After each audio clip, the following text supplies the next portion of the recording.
নমস্কাৰ competitive exam চেনেলটোলৈ আপোনালোকক স্বাগতম জনাইছোঁ। আজি ভিডিঅ'টোত আমি আপোনালোকৰ লগত ডিছকাছ কৰিম আসাম কাৰেণ্ট এফেয়াৰ্ছৰ সম্পূৰ্ণ 31 জানুৱাৰীৰ পৰা 6 ফেব্ৰুৱাৰীৰ ভিতৰত যিমানবোৰ ইম্পৰ্টেণ্ট কাৰেণ্ট এফেয়াৰ্ছৰ কুৱেশ্যন আছে এই কুৱেশ্যনসমূহ আমি সম্পূৰ্ণ আছামিজ এণ্ড ইংলিছত ডিছকাছ কৰিম। আৰু এই চিৰিজটো আমি স্পেচিয়েলি আসাম কাৰেণ্ট এফেয়াৰ্ছৰ আমি উইকলি প্ৰতি দেওবাৰে আমি ইম্পৰ্টেণ্ট কুৱেশ্যন এনচাৰ ডিছকাছ কৰি আছোঁ। যদি আপোনালোকে আগৰ ভিডিঅ'বোৰ চোৱা নাই তলৰ ডিছক্ৰিপশ্যন বক্সত আসাম কাৰেণ্ট এফেয়াৰ্ছৰ প্লেলিষ্টৰ লিংক দিয়া আছে, তাত গৈ আপোনালোকে ভিডিঅ'বোৰ চাই ল'ব। অ'কে, আৰু আপোনালোকে যদি চেনেলটোলৈ নতুনকৈ আহিছে চেনেলটো ছাবস্ক্ৰাইব কৰি ল'ব আৰু লগৰ বন্ধু বান্ধৱী আৰু যোনে কম্পিটিটিভ এক্সামৰ কাৰণে প্ৰিপেৰেশ্যন কৰি আছে তেওঁলোকক ভিডিঅ'বোৰ চাই ল'ব। অ'কে, আৰু আপোনালোকক এইখিনিতে ইনফৰ্মেশ্যন দি দিওঁ স্পেচিয়েলি আসাম কাৰেণ্ট এফেয়াৰ্ছৰ এখন অবজেক্টিভ ই বুক লঞ্চ কৰা আছে। এই ই বুকখনত 400+ okay 400+ MCQ important current affairs কুৱেশ্যনৰ লগতে various government scheme with explanation ৱাইজত এই ই বুকখন ইনক্লুড কৰা হৈছে। যদি আপোনালোকে ই বুকখন পাৰচেছ কৰিব বিচাৰে তলৰ ডিছক্ৰিপশ্যন বক্সত ই বুকখনৰ লিংক দিয়া আছে, তাত গৈ আপোনালোকে ই বুকখন পাৰচেছ কৰিব পাৰিব। অ'কে, আহক আজি কুৱেশ্যনখিনি আমি ডিছকাছ কৰোঁ। আজি first question number 1, who became the first Assamese general officer commanding in chief of the eastern command. Okay, প্ৰথম অসমীয়া ইষ্টাৰ্ণ আৰ্মিৰ কামাণ্ডাৰ। অ'কে, প্ৰথম অসমীয়া ইষ্টাৰ্ণ আৰ্মিৰ কামাণ্ডাৰ ইন চিফ কাক এপইণ্ট কৰা হৈছে আপোনালোকে অপশ্যনবিলাক চাই ল'ব। ইয়াৰ কাৰেক্ট এনচাৰ হ'ব option number C, Rana Pratap Kalita. মনত ৰাখিব, ৰাণা প্ৰতাপ কলিতা প্ৰথম অসমীয়া মহিলা হয় ইষ্টাৰ্ণ আৰ্মিৰ কামাণ্ডাৰ ইন চিফ হিচাপে এপইণ্টেড কৰা হৈছে। Okay, next question number 2, which country became the second largest steel producing country in the world. Okay, কোনখন দেশ বিশ্বৰ দ্বিতীয় বৃহত্তম ষ্টিল উৎপাদন দেশ হিচাপে পৰিগণিত হৈছে? কোনখন দেশ হয় আপোনালোকে অপশ্যনলৈ চাই ল'ব। China, India, Japan and Russia. Correct answer হ'ব অপশ্যন নম্বৰ বি, ইণ্ডিয়া। মনত ৰাখিব, আমাৰ ইণ্ডিয়াখনে হৈছে বিশ্বৰ দ্বিতীয় বৃহৎ ষ্টিল উৎপাদন দেশ হিচাপে পৰিগণিত হৈছে। আৰু মনত ৰাখিব প্ৰথম উৎপাদন দেশ হিচাপে কোনে পৰিগণিত হৈছে? চাইনা। মনত ৰাখিব, চাইনা হৈছে first. Okay, next question number 3, how many village have been decided by the central government to convert them into village of excellence. কেন্দ্ৰীয় চৰকাৰে কিমানখন গাঁৱক উৎকৃষ্টতাৰ গাঁৱলৈ ৰূপান্তৰিত কৰাৰ সিদ্ধান্ত লৈছে?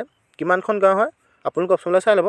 Correct answer option number B, 150। মনত ৰাখিব 150খন ভিলেজ। অ'কে, কেন্দ্ৰীয় চৰকাৰে 150খন গাঁৱক উৎকৃষ্টতাৰ গাঁৱলৈ ৰূপান্তৰিত কৰাৰ সিদ্ধান্ত গ্ৰহণ কৰিছে। Next question number 4, Indian coast guard celebrated its raising day on 1 February. ভাৰতীয় উপকূলৰক্ষী বাহিনীৰ 1 ফেব্ৰুৱাৰী কিমানতম প্ৰতিষ্ঠা দিৱস উদযাপন কৰিছিল? অ'কে, 1 ফেব্ৰুৱাৰী তাৰিখে উদযাপন কৰা হৈছিলে উপকূলৰক্ষী বাহিনীৰ। গতিকে যোনটো 1 ফেব্ৰুৱাৰী উদযাপন কৰা হৈছিলে এইটো কিমানতম প্ৰতিষ্ঠা দিৱস আছিলে আপোনালোকে অপশ্যনলৈ চাই ল'ব।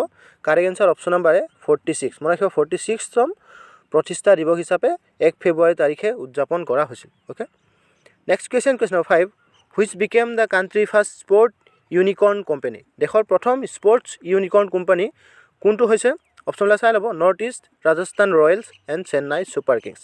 কাৰেক্ট এনচাৰ হ'ব option number C, Chennai Super Kings. মনত ৰাখিব চেন্নাই ছুপাৰ কিংছে কি হৈছে আমাৰ দেশৰ প্ৰথম স্পৰ্টছ ইউনিকৰ্ণ কোম্পানী প্ৰতিষ্ঠা কৰিছে। Okay, next question number 6, which union ministry launch the service e health assistant and teleconsultation initiative. কোন কেন্দ্ৰীয় চৰকাৰে service e health assistant and teleconsultation চমুকৈ SEHAT উদ্যোগ আৰম্ভ কৰিছে? অপশ্যনলৈ চাই ল'ব। ইয়াৰ কাৰেক্ট এনচাৰ হ'ব option number B, defence minister. মনত ৰাখিব ডিফেন্স মিনিষ্টাৰে কি কৈছে service e health assistant and teleconsultation উদ্যোগ আৰম্ভ কৰিছে। Okay, next question number 7, geological survey of India GSI চমুকৈ GSI approve to set up India first geo-Park in which state. অ'কে, কোনটো ষ্টেটত হয় আপোনালোকে অপশ্যনলৈ চাই ল'ব। Correct answer option number C, Madhya Pradesh. Okay, মনত ৰাখিব মধ্যপ্ৰদেশ ভাৰতীয় ভূতাত্ত্বিক জৰীপে অ'কে GISৰ আমাৰ যোনটো মধ্যপ্ৰদেশ ভাৰতৰ প্ৰথম জিঅ' ষ্টাৰ্ট আপ কৰিবলৈ অনুমোদন জনোৱা হৈছে। Okay, next question number 8, which medal did India win in the hockey women Asia cup. Hockey মহিলা এছিয়া কাপত ভাৰতে কোনটো পদক জিকিছে, কোনটো মেডেল জয় কৰিছে আপোনালোকে অপশ্যনলৈ চাই ল'ব। Correct answer option number C, bronze. মনত ৰাখিব হকী মহিলা এছিয়া কাপত ভাৰতে ব্ৰঞ্জৰ পদক জিকিছে। Okay, next question number 9, which state police on the highest 115 police gallantry medal for gallantry. Okay, কোনখন ৰাজ্যৰ আৰক্ষীয়ে বীৰত্বৰ বাবে সৰ্বোচ্চ 115টা আৰক্ষীৰ বীৰত্ব পদক জিকিছে? অ'কে, মষ্ট ইম্পৰ্টেণ্ট কুৱেশ্যন 26 জানুৱাৰী তাৰিখে কোনটো ৰাজ্যৰ আৰক্ষীয়ে 115টা আৰক্ষী বীৰত্ব পদক জিকিছে আপোনালোকে অপশ্যনলৈ চাই ল'ব। Correct answer option number C, Jammu and Kashmir. মনত ৰাখিব জম্মু এণ্ড কাশ্মীৰৰ আৰক্ষীয়ে বীৰত্বৰ বাবে সৰ্বোচ্চ 115টা আৰক্ষী বীৰত্ব পদক জিকিছে। Okay, Next question number 10. Who launched the digital parliament application for the Lok Sabha secretary? Okay.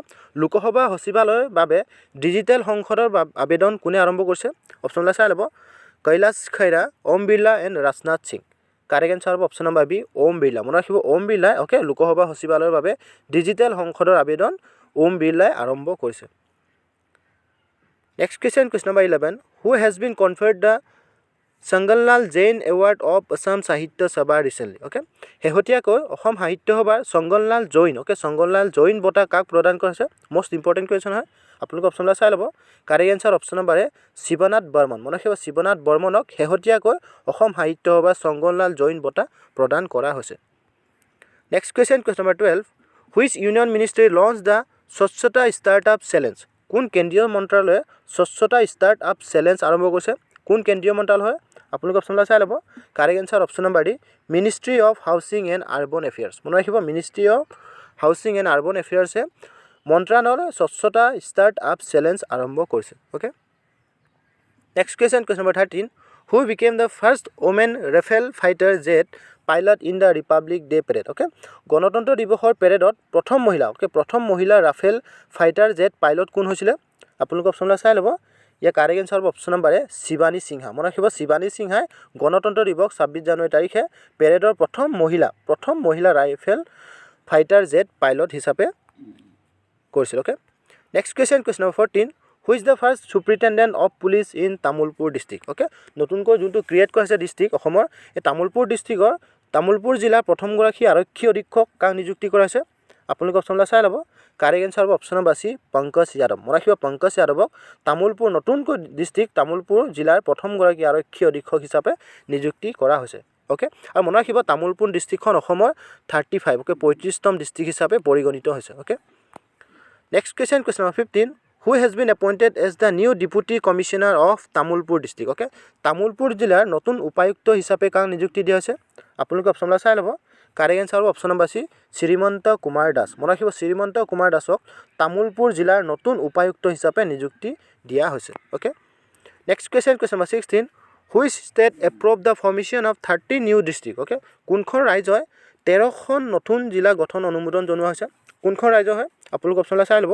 Orissa, Rajasthan, Bihar and Andhra Pradesh. Okay. Year correct answer হ'ব অপশ্যন নম্বৰ ডি অন্ধ্ৰপ্ৰদেশ। মনত ৰাখিব অন্ধ্ৰপ্ৰদেশ চৰকাৰে নতুনকৈ 13খন মনত ৰাখিব 13খন নতুন জিলা গঠনৰ অনুমোদন জনাইছে। অ'কে।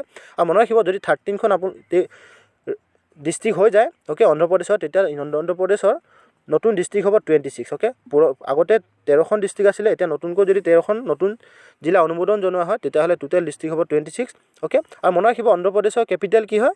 কেপিটেল হৈছে অমৰাৱতী। অ'কে। মনত ৰাখিব কেতিয়াবা কেপিটেল সুধিব পাৰে। অমৰাৱতী হৈছে অন্ধ্ৰপ্ৰদেশৰ কেপিটেল আৰু চিফ মিনিষ্টাৰ কোন হয়? Was Jagmohan Reddy. Okay.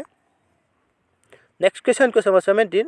How many AK-203 assault rifle did Russia hand over to India? Okay. Russia ভাৰতৰ কিমানটা AK-203 অ'কে AK যোনটো ৰাইফলৰ নাম হয় AK-203 assault ৰাইফল হস্তান্তৰ কৰিছে? কিমানখন হয়? আপোনালোকে অপশ্যনবিলাক চাই ল'ব। কাৰেক্ট এনসাৰ হ'ব অপশ্যন নম্বৰ বি 70,000। মনত ৰাখিব 70,000। অ'কে। 70,000 AK-203 ৰাছিয়ান ভাৰতে আমাৰ যোনটো ইণ্ডিয়ালৈ অ'কে ৰাছিয়া ভাৰতলৈ হস্তান্তৰ কৰিছে। Next question number 18. Where was International Custom Day observed? Okay. আন্তৰ্জাতিক শুল্ক দিৱস কেতিয়া পালন কৰা হয়? মোষ্ট ইম্পৰ্টেণ্ট কুৱেশ্যন হয়। আপোনালোকে অপশ্যনবিলাক চাই ল'ব। Correct answer option number B 26 January. মনত ৰাখিব প্ৰতি বছৰে 26 জানুৱাৰী তাৰিখে আন্তৰ্জাতিক শুল্ক দিৱস পালন কৰা হয়। Okay. Next question number 19. Which Lok Sabha constituency of Assam is reserved for SC? Okay. অসমৰ কোনটো লোকসভা সমষ্টিৰ অনুসূচিত জাতিৰ বাবে সংৰক্ষিত আছে? কোনটো ডিষ্ট্ৰিক্ট হয়? আপোনালোকে অপশ্যনবিলাক চাই ল'ব। কাৰেক্ট এনসাৰ হ'ব অপশ্যন নম্বৰ ডি কৰিমগঞ্জ। মনত ৰাখিব কৰিমগঞ্জ অ'কে অসমৰ যোনটো কৰিমগঞ্জ লোকসভা সমষ্টিত অনুসূচিত অ'কে যোনটো SC ট্ৰাইবৰ কাৰণে কি হয় সংৰক্ষিত আছে। Next question number 20. Charanjit Singh has passed away. He was related to which sport? Okay. চৰঞ্জিত সিঙৰ মৃত্যু হৈছে অকণমান আগত মৃত্যু হৈছে কেইদিনমান পূৰ্বে। তেওঁ কোনটো খেলৰ সৈতে সম্পৰ্ক আছিল? অ'কে। চৰঞ্জিত সিং কোনটো খেলৰ সৈতে সম্পৰ্ক আছিলে? আপোনালোকে অপশ্যনবিলাক চাই ল'ব। কাৰেক্ট এনসাৰ হ'ব অপশ্যন নম্বৰ ডি হকী। মনত ৰাখিব চৰঞ্জিত সিং হকী খেলৰ সৈতে সম্পৰ্ক আছিলে। আৰু মনত ৰাখিব চৰঞ্জিত সিঙে 1964 অ'কে 1964 চনত তেওঁ অলিম্পিকত গ'ল্ডৰ মেডেল জয় কৰিছিল। অ'কে। চৰণজিৎ সিং মৃত্যু হৈছে okay next question number 21 where is the first gurdwara of Assam situated okay অসমৰ প্ৰথম গুৰুদ্বাৰা ক'ত অৱস্থিত হয় আপোনালোকে অপশ্যনবিলাক চাই ল'ব আৰু আপোনালোকে ইয়াৰ কাৰেক্ট এনচাৰটো আপোনালোকে কমেণ্ট বক্সত কমেণ্ট কৰি জনাব অ'কে কমেণ্ট কৰিবলৈ আপোনালোকে নাপাহৰিব ইয়াৰ কাৰেক্ট এনচাৰটো আপোনালোকে জনাব অ'কে চ' আই হোপ কাৰেণ্ট এফেয়াৰ্ছৰ কুৱেশ্যনখিনি আপোনালোকৰ ক্লিয়াৰ হৈছে আমি যিমান পাৰোঁ আপোনালোকৰ কাৰণে সুবিধা হোৱাকৈ প্ৰতি দেওবাৰে আমি ইম্পৰ্টেণ্ট কাৰেণ্ট এফেয়াৰ্ছৰ কুৱেশ্যন ডিছকাছ কৰি আছোঁ যদি আপোনালোকে আগৰ ভিডিঅ' মোৰ চোৱা নাই তলৰ ডিছক্ৰিপশ্যন বক্সত প্লে'লিষ্টৰ লিংক দিয়া আছে তাত গৈ আপোনালোকে ভিডিঅ' মোৰ চাই ল'ব অ'কে ধন্যবাদ